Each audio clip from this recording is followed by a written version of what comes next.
first mention that this evening is being sponsored by the company WeMo Connect. It is a company that teaches languages.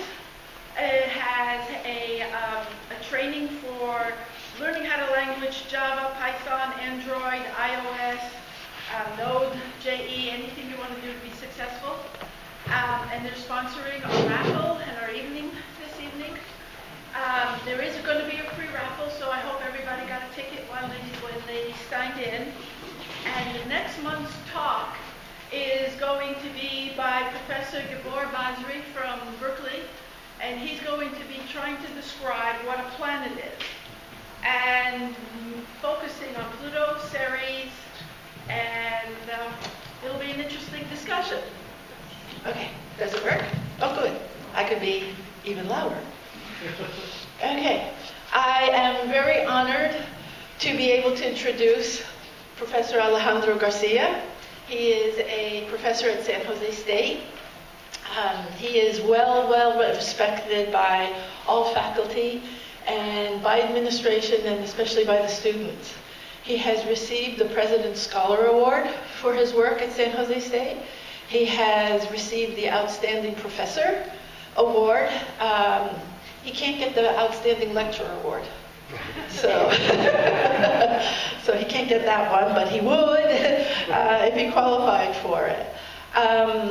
Alex is by trade a computational physicist, and he is modeling fluid dynamics work. And he works at the Berkeley, I mix it up with Livermore Labs. Isn't the other one? Just Berkeley Lab. Just the Berkeley Lab.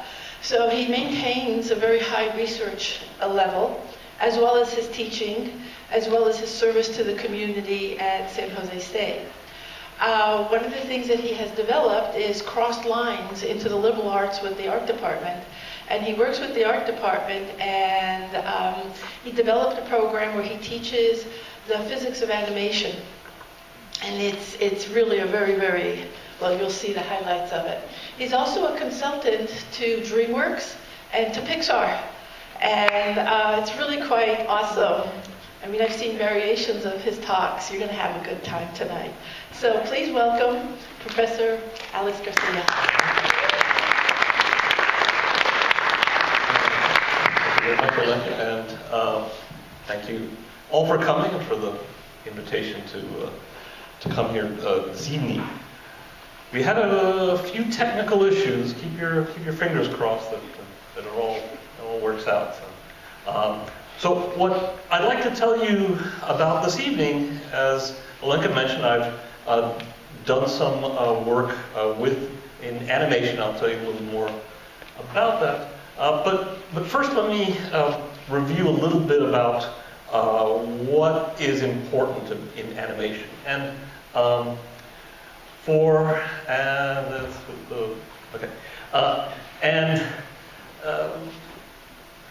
little over 20 years ago, animation was not a big deal.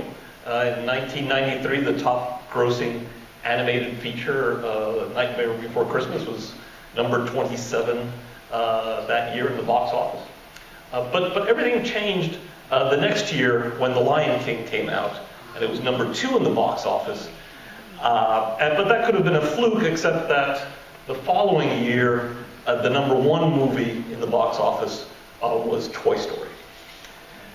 Now, this year, 3 of the top 10 grossing movies from Hollywood have been animated feature films. So about 1/3 of the top grossing films have been animated films. And in fact, if you think about it, the other top films like the Avengers, Civil War, Jungle Book, so forth, most of these so-called live-action films, almost everything on the screen for much of the movie is completely computer-generated and computer-animated. So animation is certainly a big deal now with Hollywood. But it's even a bigger industry with video games. So this game that recently came out from Blizzard has already grossed about $500 million. So animation is a big deal in these industries. And of course, there's, on top of that, television animation. So,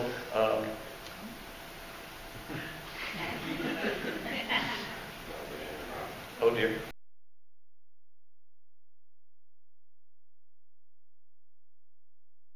The top regions for animation, we have some large studios, of course Pixar, other studios that do visual effects like Industrial Light and Magic and Tippett, and of course lots of game companies, Sony, EA Games, and smaller studios like Delphine and such. Lots and lots of games companies, studios in this area, and companies you would not normally associate with animation, such as Facebook, Google, Apple, and such. They are also producing films. Google has its own studio producing animated features for virtual reality. And unfortunately, the sound we don't quite have. Let me see if I can up this.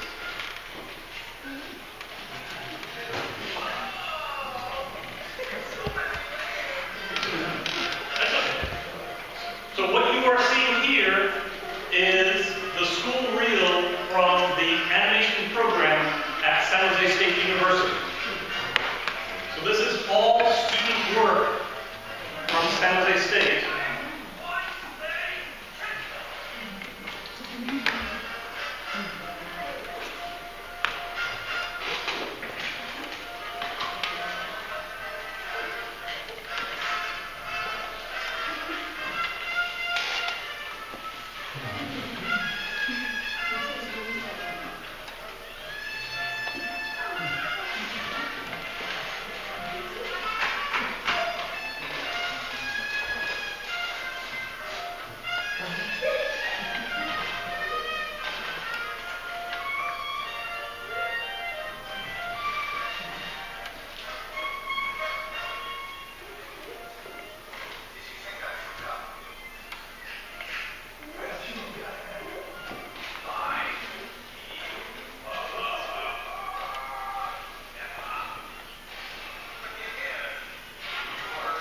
Trolls will be opening. That's DreamWorks' next film.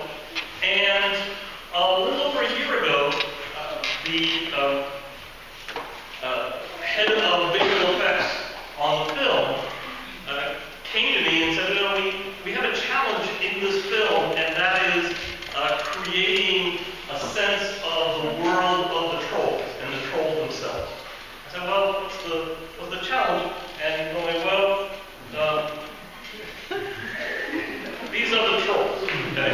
So the trolls are supposed to be this size, and so we need to create a world where it's believable that the characters are that size. So,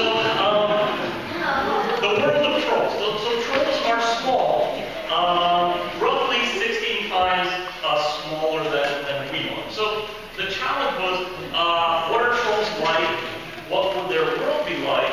And how can we bring an audience into this troll world? So after he asked me that, I spent a few months thinking about it, putting together some information for the crew, and then I visited the studio and gave them a presentation, and tonight you'll hear an abbreviated version of that presentation. So I gave them a lot of ideas, and as I mentioned here, not all of them are good ideas. I haven't seen the final film, so I'm not sure how many of these made it into the film, but this is the kind of consulting that the studios are interested in. Now, the challenge here is to be able to create scale, to have something that if it's supposed to be monstrously big, feels like it's monstrously big. If it's supposed to be small, then it seems natural that it's small. Now, to create scale, you have several things that are tools for the artist in creating the film. And I'll mention these. Some of these are obvious, and some of them not so obvious until you think about it.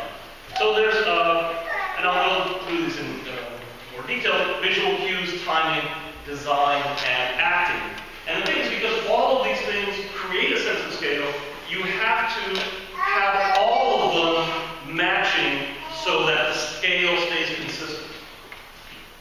So let me start with the simplest one you would probably obviously think of is visual cues. So the simplest visual cue for the size of an object is to put it next to an object of known size. So this is using relative size. So here in this slide, you see two posters from How to Train Your Dragon. The first poster, I would say, is not very effective because you have no sense of the size of this dragon. The second poster is more effective because it has people in the scene, and so you have a sense of the size of the dragon by showing it next to something of known size. The other visual cue is showing distance. So you can't always put two things next to each other, but if you can establish how far away things are and how large they appear on the screen, then that gives you a sense of the size of an object. And there's lots of visual cues for distance. The first one is occlusion, so things in front of you block your view of things behind you. Geometric perspective, atmospheric perspective, things in the distance, a little hazy. Light and shadows, focused at the field, parallax, and stereoscopic vision. So these are all visual cues. And you can effectively use these in some cases. You can have the idea that, well, if you have humans and trolls, then the small human things are big to trolls, and big human things are enormous to trolls.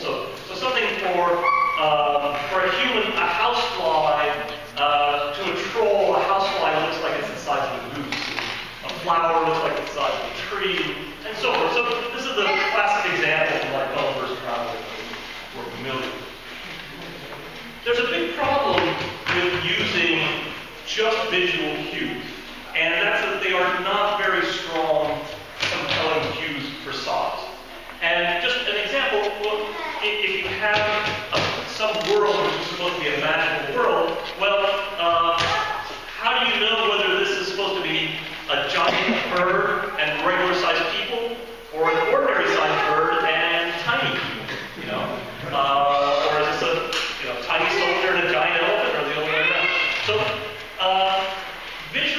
are weak cues for size. Fortunately, there are many other ways of indicating the size of things. The next one that I'll think about is timing. So the timing of how things move tells you something about how big they are. The first one is a very simple thing, is you gotta get gravity timing. And in this simple illustration, if you have a bowling ball and it falls its own diameter in 6 frames, well, you compare that with a baseball falls its own diameter in 3 frames. So if you see something that falls its own diameter in 3 frames, you know it's the size of a baseball. It's not bigger, it's not smaller. So in the world of the trolls, basic motion in the trolls occurs 4 times faster because they're 16 times smaller. So for a human, if I drop an apple just at shoulder length, it hits the 4 and 12 frames. In the world of the trolls, it hits the 4 and 3 frames. So everything is kind of sped up in this way. Gravity is the same, but because they're small, everything seems to go fast. And there's lots of other things which you might not associate as simply as simple falling, collapse, flying rubble, explosions, so forth. The timing of these is all a physical cue for size. And this has been known in Hollywood for many years and used effectively with scale models. So here you have a scene, which is a tanker truck explosion from Terminator. They could not film this at this location because this building, which appears in the film, happens to be the Los Angeles Police Department's armory. And they were not going to be allowed to explode something. So they built this scale model. The thing is, when you build a scale model and explode it, it looks like a scale model. But what you do is you film it with a high-speed camera. And if you film it at 3 times normal speed, when you play it back, it will appear 9 times larger. So here's a scene we see a shot from Madagascar 3, and what you're seeing is some reference footage that we shot for the film to show the timing of this chain of monkeys, which appears in this sequence. So the scale is increased by a factor of 36 because this is played in slow motion by a factor of 6. Okay? So this 2-foot chain, 6 times slow motion makes it appear as if it's 36 times longer, and that gives you the 72-foot long chain of monkeys. So.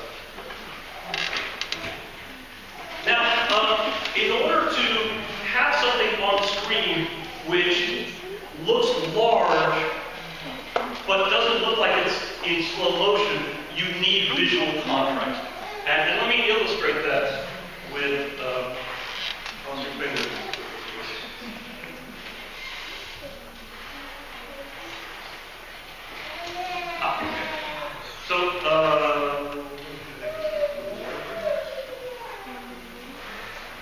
So this is from the film Jason and the Argonauts, a scene. So keep an eye on the giant Poseidon that comes out of the water.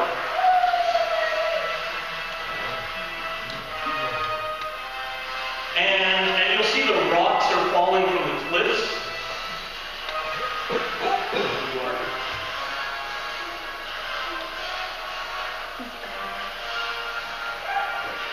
So here there's visual contrast. The scene with the Poseidon and the rocks is shot in slow motion, but it's composited on top of the scene with Jason. And so this gives you this, so the rocks are falling slower, so they look big. Poseidon looks like a giant. But let's pause this and see what happens if I play this 3 times faster, so that it's at this. You're watching the giant at the speed at which it's actually occurring. Okay.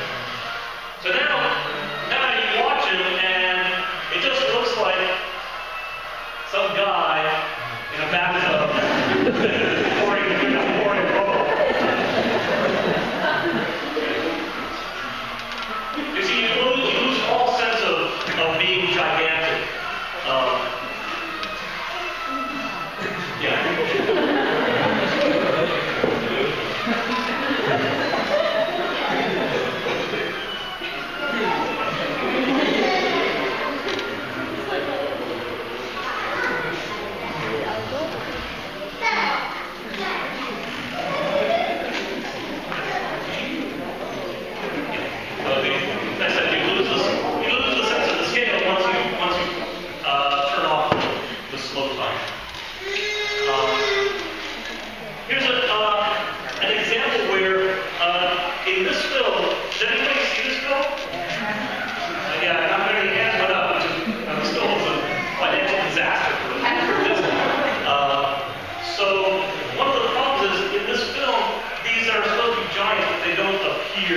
Gigantic.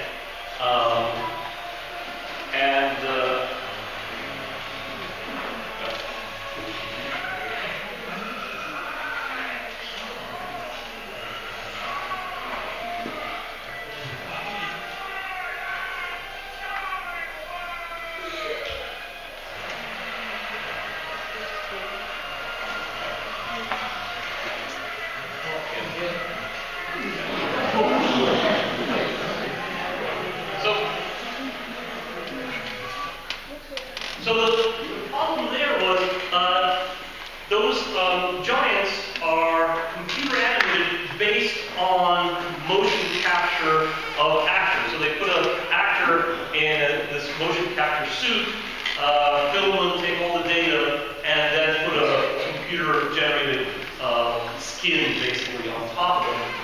The problem was they didn't change the timing, and because they didn't change the timing, they don't appear gigantic. That was a failure there. Hollywood has since learned that lesson. If you've seen the latest Avengers Civil War film, there's a scene where one of the characters becomes gigantic. They also motion captured that character, but they then slowed down the timing when they added it to the film. Now, another thing which is has to do with the timing is the cadence. So the number of steps per minute is a physical cue for size. And it's basically because long pendulums swing slower than short pendulums. And the natural gait for walking bipeds and quadrupeds follows this relation. Same as gravity timing.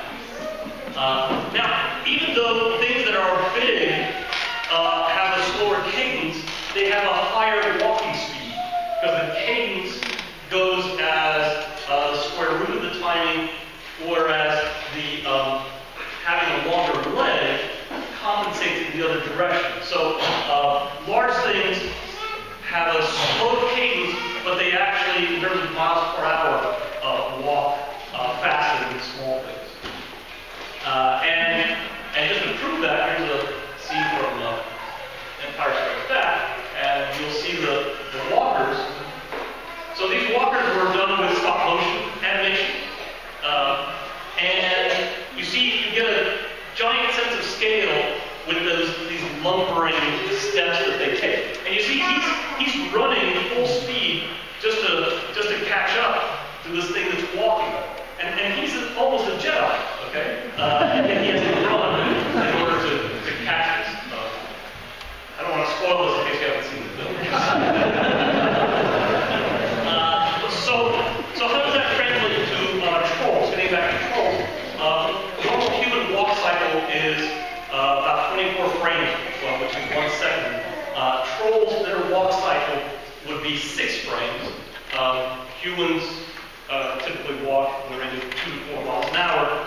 Trolls would walk much slower, even though their cadence, they go through one walk cycle every 6 frames, and they're still kind of slower walking. So to make them look realistic, they would walk briskly, but it would take them a long time to cover human distance.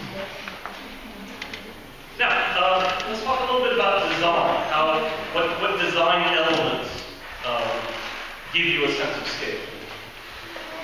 Now, for this to establish, because the crew of the film was interested in knowing, exactly what different elements would be like for trolls. So I approximated that a troll was a cross between a human, pygmy marmoset, the world's smallest mammal, I see up here on the figure, and a mouse. So it's sort of a mix among them. And there's a lot you can say about the characteristics of animals, especially when you restrict it to mammals, because of this property known as telemetry. So there are many physical constraints that restrict how things are affected when animals are large or small. Okay. I'll show you a lot of examples, but here's one that I'll get to later. Is if you take a graph of all mammals and you find their heart rate versus their size, and you plot it here on a log-log scale, you get a straight line, which tells you it's a power law. And so you can, just from this line, once you tell me the size of an animal, I can tell you roughly its heart rate. And this is actually something which is established by physics.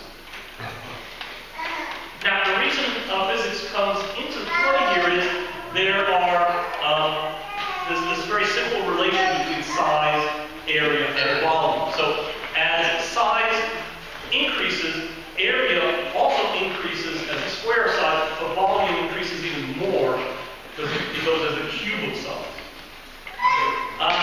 Simple example, body weight.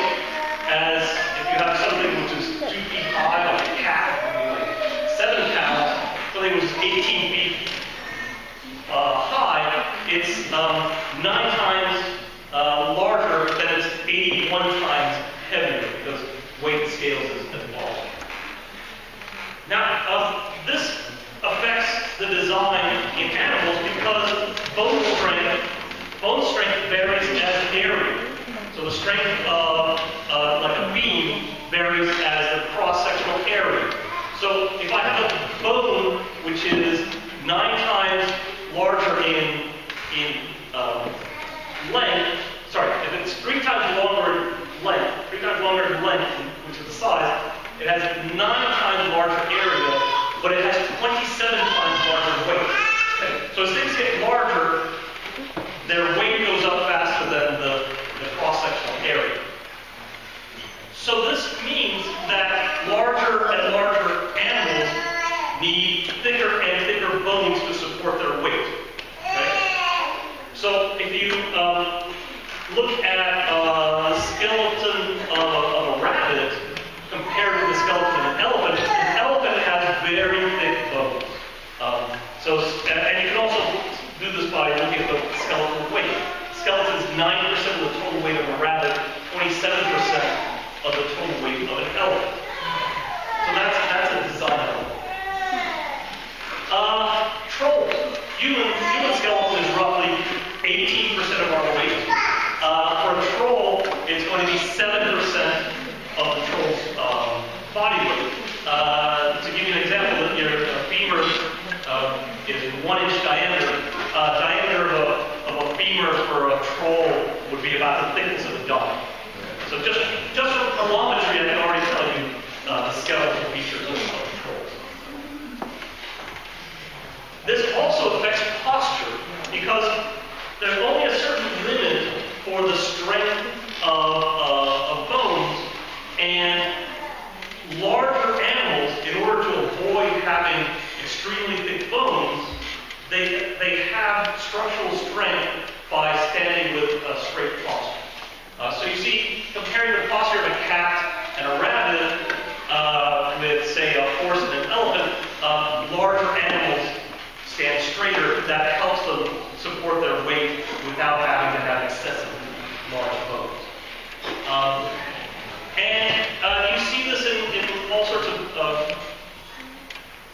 visual cues for the size of an animal. So you see these dragons from How to Train Your Dragon, they are roughly the size of an iguana because they have the posture of an iguana. So you can judge the size of something by its posture. Something larger like a Komodo dragon stands straighter. Smaller animals have more crash. For trolls by their size would naturally crouch and slouch. I'm sure they don't do this in the film because it's not very appealing. It's much nicer if they have an elegant posture. Then there's bending strength. So the bending strength is another physical cue for size. The larger things are, the more they tend to bend. You see this here. I have a photo of a piece of thread, a string, and a rope. They're all basically made of the same material. So the material is the same, but simply by the size, because strength goes as area and weight goes as volume, the smaller things don't hang down as limply. Getting back to trolls, so the troll clothing would be stiff, as if it was starch. So even though it's relatively thin, at those small scales, everything is quite stiff, sort of like doll clothing. And this is important to animate because they a lot of the time some natural look of like a dress flowing. It wouldn't appear as flowing at these small scales. Another one of these weight to area relations is surface tension and stiction. So surface forces like surface tension, these are very significant at small scales because they depend on area. So as you get smaller and smaller, weight is less important compared to area, and these forces go as area. So you see a nice example of this from the Secret World of Ariete. You see that where she was pouring that drop. Okay, this will loop. So in order to, I don't know if you're not familiar with this film, these people are supposed to be tiny. Okay, so they're like troll size, and so in their world everything is tiny. So watch as she pours this drop. Okay. So that indicates to you that it's a small world because that's how the liquid behaves. And then when you see her standing in these leaves, you see these water droplets. That also indicates to you that she is a tiny, tiny character. For trolls, water is sticky in the troll world. Liquids don't flow easily. They tend to clump into droplets. Trolls have to drink by lapping, like cats. They can't easily pour liquid in their mouth. They're also going to be poor swimmers. I have a slide on how trolls pee. I took that one out.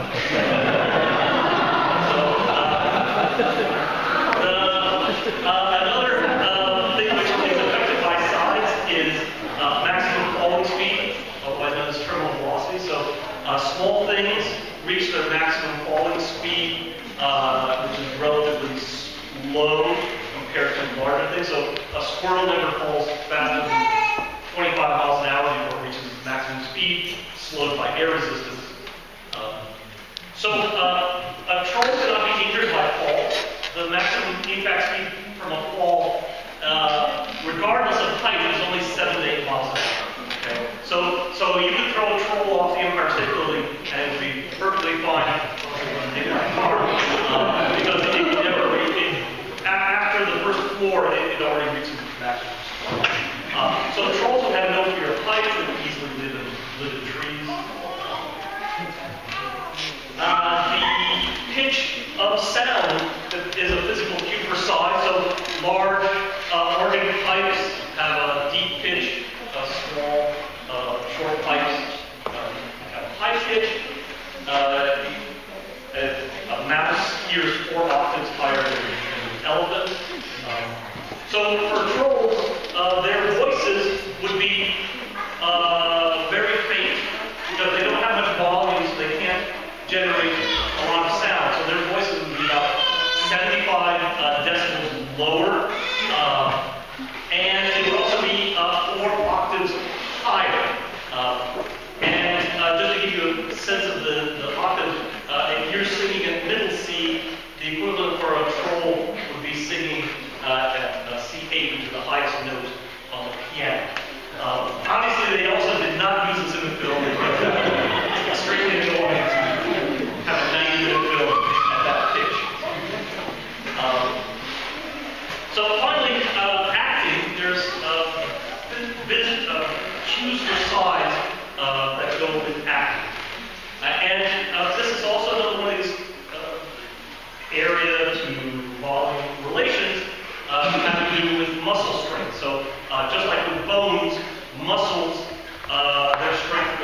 area.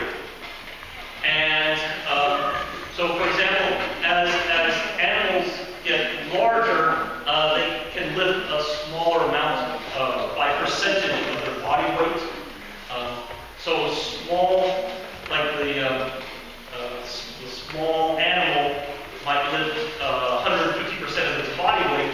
That might only be 10 pounds because the animal only weighs 7 pounds. But it's a lot compared to the body weight.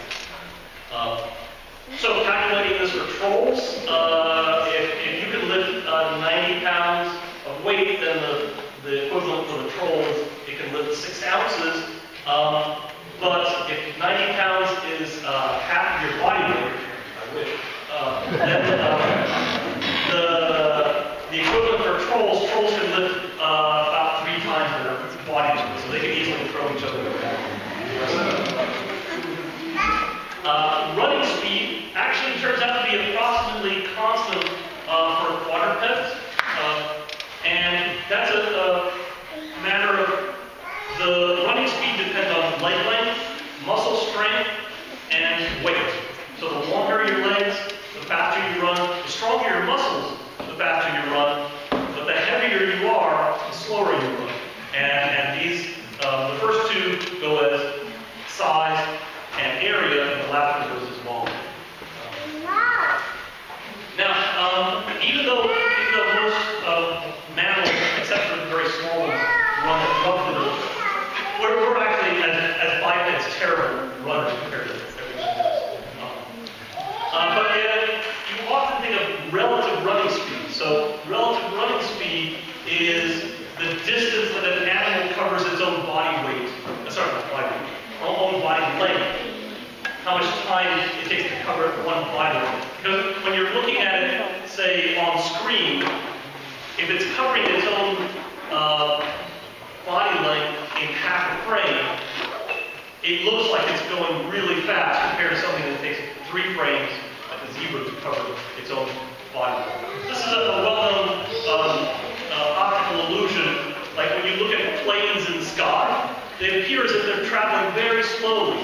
You know they're traveling, hundreds of miles an hour, and yet because they're so large and so far away, they appear to be traveling slowly, but they're actually planes.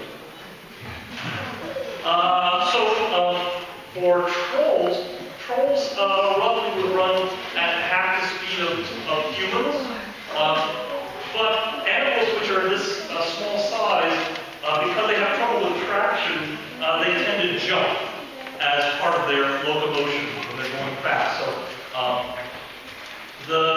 and jumping is not very efficient for large animals, but it's very efficient for small animals. So they would mostly, if they're trying to escape, combine running and jumping. Speaking of jumping, just the vertical height that you can jump is roughly the same for all mammals.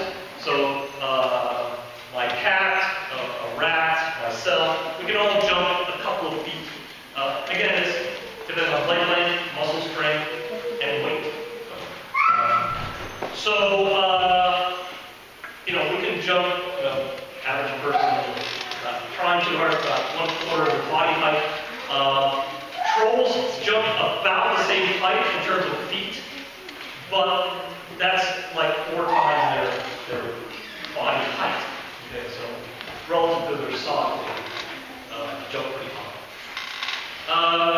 Heart rate, I mentioned, small animals have fast heart rate. That's part of acting because they tend to be frisky. Okay? They're very active, running around. Trolls would have a heart rate of about 400 beats per minute. They would have a quick breathing rate of about 100 breaths per minute. They probably didn't use that in the film, but they they have a relatively high metabolism. So their metabolism per body weight is like 10 times ours. That's per metabolism. That heart rate gives you longevity. So calculating gestation period for trolls. So they're pregnant for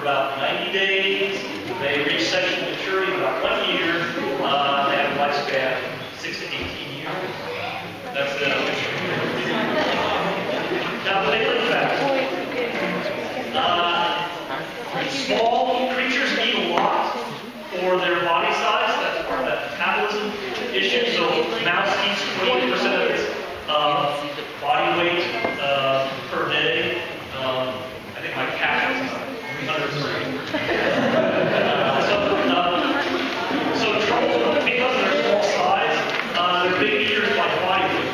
Now they only consume about 10 calories per day, but 10 calories per day for troll-sized Big Mac meals would be 16 tiny little Big Mac meals.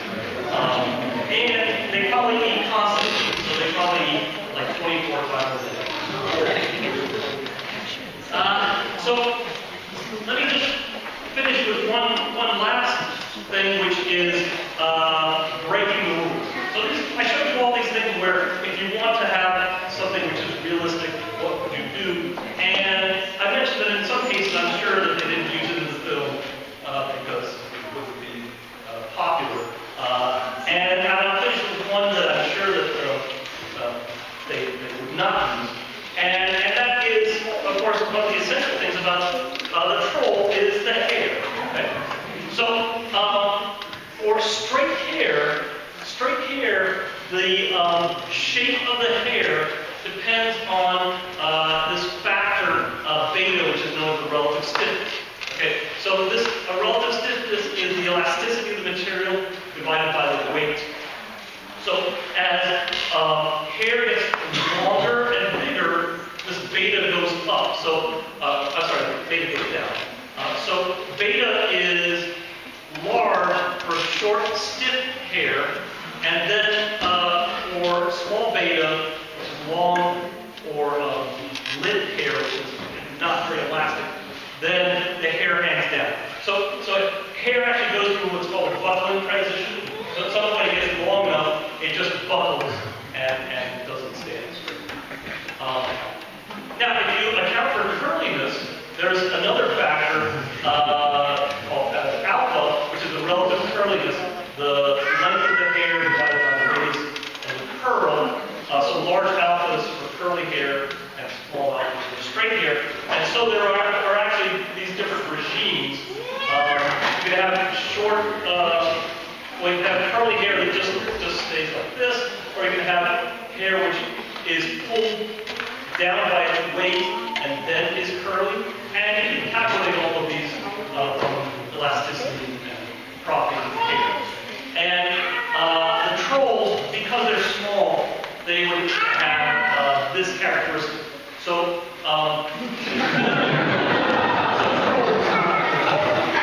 trolls will either be straight-haired trolls, which have very straight hair like this, or very curly hair like this. And they're obviously going to break that because one of the actresses or actors voicing one of the trolls, Anna Kendrick, she has this beautiful hair, which they are, of course, going to try to have some beautiful hair that makes you think of her as opposed to thinking of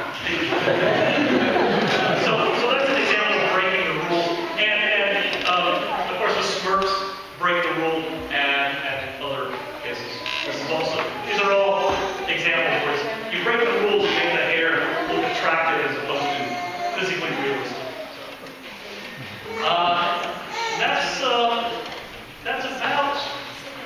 That's basically, again, an abbreviated version of the presentation that I gave to the crew. I'm going to be in the studio at the end of the month. I'm hoping to see the film and see how much they put into it. But I just want to finish. If any of you are in the sciences and are interested in this kind of work, just to point out to you, you have an opportunity to win an Oscar as in the sciences. So the Academy actually presents Oscars for scientific achievement, and here's I think this past year's winners. So you know, who won an Oscar?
Thank